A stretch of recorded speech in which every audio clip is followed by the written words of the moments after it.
Antonio Rosati, un ritorno in campo in prima persona per prendere in mano le redini del Città di Varese e anche una presa di coscienza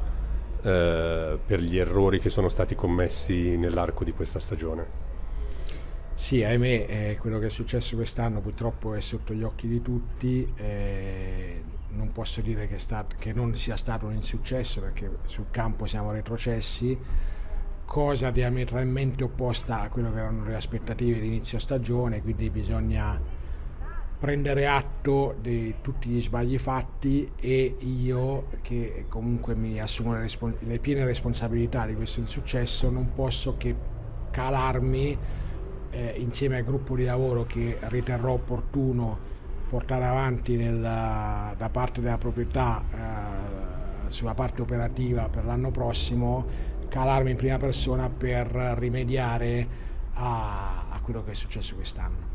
Domani mattina ci sarà l'esito della sentenza del ricorso della Corte d'Appello federale per la questione delle porte di Carate Brianza. Quanto questo può influire o meno sul progetto Città di Varese, che prevede anche tante questioni extracampo?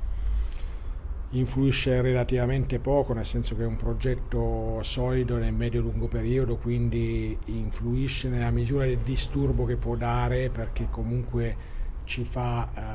traslare temporalmente il progetto sul campo, che non influisce sul progetto fuori campo per gli investimenti che vi ho illustrato in questa lunga chiacchierata di oggi. È ovvio che è un progetto che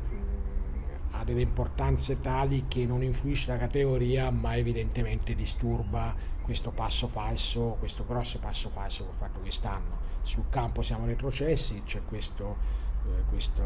problema, diciamo, tecnico, che lasciamo giudicare ai tecnici, quindi se chi deve giudicare questo discorso ci ridarà la categoria, riaffronteremo la categoria; se non ce la ridarà, affronteremo l'eccellenza e affronteremo quello che ci sarà da affrontare. Un messaggio quindi che si può dare ai tifosi, che in questo momento chiaramente sono un po' depressi. Sono depressi loro, siamo molto dispiaciuti noi. Io in prima persona chiedo scusa alla proprietà innanzitutto, perché comunque sono io che mi sono fatto da garante sulla proprietà per questo progetto, quindi chiedo innanzitutto scusa alla proprietà, scusa ai tifosi, perché comunque purtroppo abbiamo fatto male e non è volontà di nessuno, perché abbiamo lavorato tutti ovviamente non per questo risultato, però abbiamo ottenuto questo risultato, quindi non possiamo far altro che chiedere scusa, tranquillizzarli, perché il progetto è di medio-lungo periodo, la proprietà sta investendo tanto e quindi, ahimè, il passo falso c'è stato, ma non influisce sul progetto Città di Varese.